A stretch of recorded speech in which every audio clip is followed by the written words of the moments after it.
So, passion, guys, no? Trust and follow your renewed passion in your love life and career. So, in short, guys, kung anong gusto mo, sundin mo. Kung saan ka masaya, kung saan ka liligaya. As long as, yan, palagi may as long as yan. As long as wala kang inaapangan na ibang tao, hindi ka nagnanakaw, kagaya ng mga korap, no? Alala ko na naman, okay? Hindi ka nananamantala ng ibang tao, hindi ka nang-aabuso, hindi ka nananakit, hindi ka nanlalamang ng kapwa mo, hindi ka gumagawa ng masama. Okay lang yan, no? So,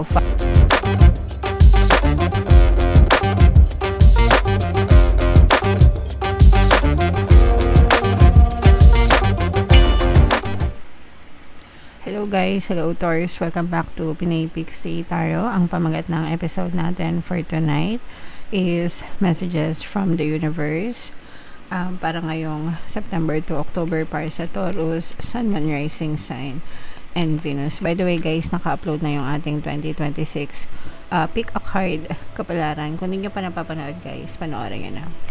So, unahin natin tong deck na to. Tingnan natin yung mga mensahe sa inyo guys. Truth be told, ibig sabihin nito guys, may mahahayag or may marireveal sa inyo na katotohanan, especially dun sa mga tao na nasa paligid nyo, no? Nasa loob ng inyong quantum bubble. Ibig sabihin, pwedeng may mga sikreto na makarating sa inyo, may mga malaman kayo na mga tinatago, may mga maskara na mahuhubad, no? Yung mga intention ng mga tao sa paligid mo, kung mabuting tao sila, kung masama yung hangarin nila sa iyo, malalaman mo yan. Maybe not all, pero mangilan-ngilan, especially yung mga importanteng kailangan yung malaman, mga kapiksi. So, maging handa kayo sa anumang outcome. Syempre, hindi lahat ng malalaman nyo maganda, hindi lahat ng malalaman nyo gusto nyo, di ba? So, be prepared emotionally and mentally, mga kapiksi. Alright, so yan yung first message for you.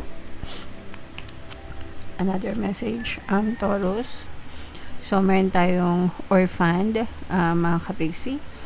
For some of you guys, ibig sabihin nito, maaaring nangungulila kayo or nalulungkot. For some of you, you feel alone, you feel lonely, parang feeling nyo nag-iisa kayo. Guys, yung iba pwede nagkakaroon ng depression, medyo nag-i-emo kayo, mga kapiksi. Yung iba sa inyo parang feeling nyo walang nakakaintindi sa inyo, parang hindi kayo connect sa ibang tao. Yung iba naman guys, literal na maaaring nasa ibang bansa kayo and baka na homesick kayo, namimiss nyo yung mga pamilya nyo, mga kapiksi. So it's okay. Guys, may mga times talaga na mararamdaman natin yung pangungulila or pag-iisa. Pero you can be happy with yourself, guys, no? Yun yung palagi yung tatandaan, mga kapiksi. And you can try to make friends. Maghanap kayo ng community or group of people na ma-connect kayo. Minsan kasi, di ba, hindi natin maiwasan ma-out of place tayo. Let's say, for example, meron kayong group of friends, may mga kaibigan kayo, tas kaibigan mo sila, pero out of place ka, di ba? May mga ganun eh. Okay lang yun, guys. Hindi natin kailangan makisabay sa kanila sa lahat ng pagkakataon. And like I said, no, makita at makita nyo yung mga tamang tao na makaka-connect kayo. So, find that group of people, mga kapiksi.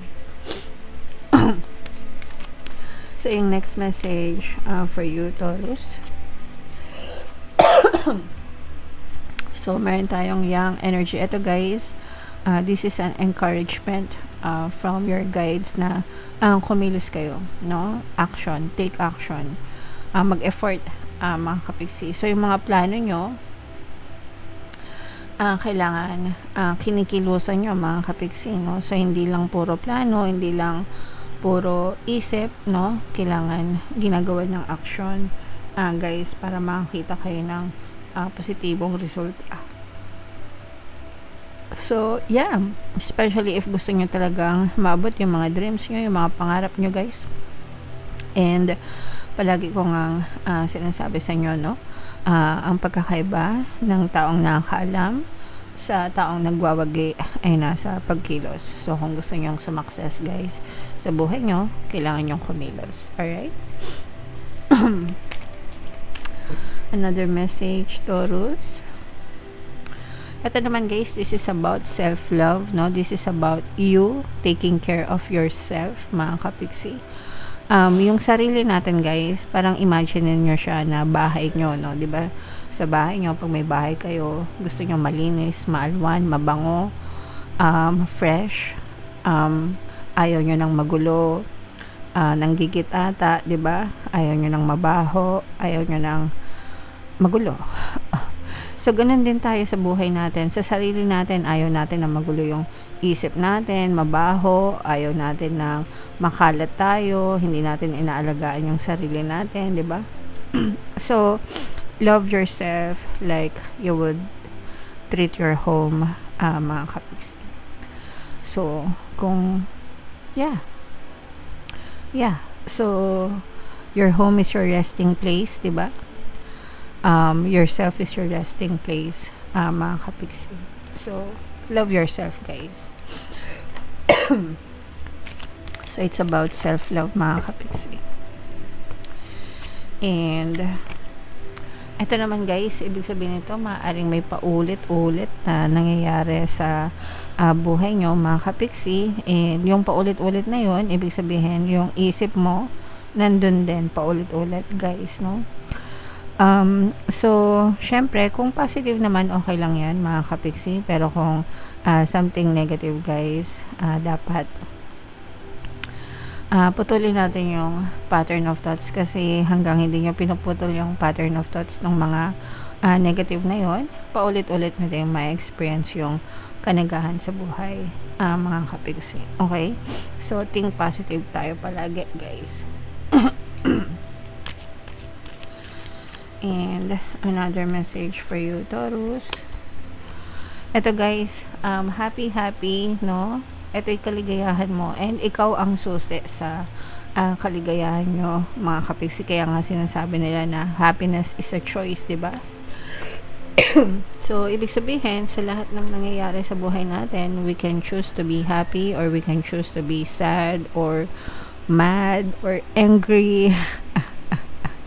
Depende yan sa perception nyo, depende yan kung paano nyo tinitingnan yung bawat sitwasyon, no, na nangyayari sa buhay nyo, mga kapiksi. Siyempre, kapag pangit yung tingin nyo sa mga bagay, kumbaga, natitrigger kayo, naninega kayo, so, siyempre, ninakawan nyo na ng kaligayahan yung sarili nyo. Pero, may ibang tao, guys, no, kapag nakaka-experience ng problema, anong sinasabi nila?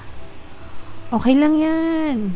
Wala yan. Lilipas din yan. Okay? So, ibig sabihin ng mga yon, hindi sila natitrigger. Hindi nila pinagpapalit yung kanilang kaligayahan dun sa mga problema na nararanasan nila. Meron namang ibang tao na kapag nakaranas ng problema, ano ba yan? Ganito na naman. So, kayo na mismo yung sumira sa kaligayahan nyo, mga kapiksi. So, again, guys, it's a matter of choice, diba? You choose to be happy always, guys. Okay? There's always reason to be happy, mga kapiksi. So, comment down below, guys, if naka-resonate kayo dyan sa mga messages na yan, and kung saang mensahe kayo naka-resonate, Taurus. Buno tayo ng isa pang card para sa inyong additional na mensahe. Habang sinashuffle ko to, guys, panoorin nyo muna yung video natin regarding sa ating paano mag-manifest ng abundance video course. Kapiksi, sawa ka na ba sa mga struggles at hirap sa buhay mo? Masipag ka ba at masikap sa buhay ngunit hindi ka pa rin umaasenso? Ilang beses ka na bang nag-attempt mag-negosyo at mag-invest pero palagi ka pa rin nalulugi? Sa pagkakataon na ito ay maaaring may subconscious beliefs ka na nagiging balakid sa iyong pag-unlad at pagyaman. Introducing, paano mag-manifest ng abundance video course. Dito ay matututunan mong ma-overcome ang mga balakid mo para tuluyan ka ng umunlad, umasenso, sumagana, maging matagumpay, successful at maswerte sa iyong kabuhayan, pera, trabaho, negosyo sa lapi at kaperahan ng bonggang-bongga. Dali, mag-send na ng email sa pinoypixie@gmail.com at simulan na ang iyong pagyaman ngayon. Alright, so sa lahat ng gusto mag-avail ng course guys, naka-flash sa screen nyo. Una, meron tayong paano mag-manifest ng abundance video course. Meron din tayong paano mawala ang third party at magkaroon ng harmonious na relationship. And meron din tayong paano pabalikin si ex, revise breakup. Sa mga interesado guys, mag-send lang kayo ng email sa pinaypixitarot@gmail.com. So, ito yung additional na message para sa inyo guys. By the way, kung naghahanap pala kayo ng mga pampaswerte na lucky charms, no, ito yung aventurine, ito yung citrine. Nasa description box yung link mga kapigsi. So, passion guys, no, trust and follow your renewed passion in your love life and career. So, in short guys, kung anong gusto mo, sundin mo. Kung saan ka masaya, kung saan ka liligaya. As long as, yan, palagi may as long as yan. As long as wala kang inaapangan na ibang tao, hindi ka nagnanakaw, kagaya ng mga korap, no? Alala ko na naman. Okay? Hindi ka nananamantala ng ibang tao, hindi ka nang-aabuso, hindi ka nananakit, hindi ka nanlalamang ng kapwa mo, hindi ka gumagawa ng masama. Okay lang yan, no? So, follow your heart, follow your passion, mga kapiksi.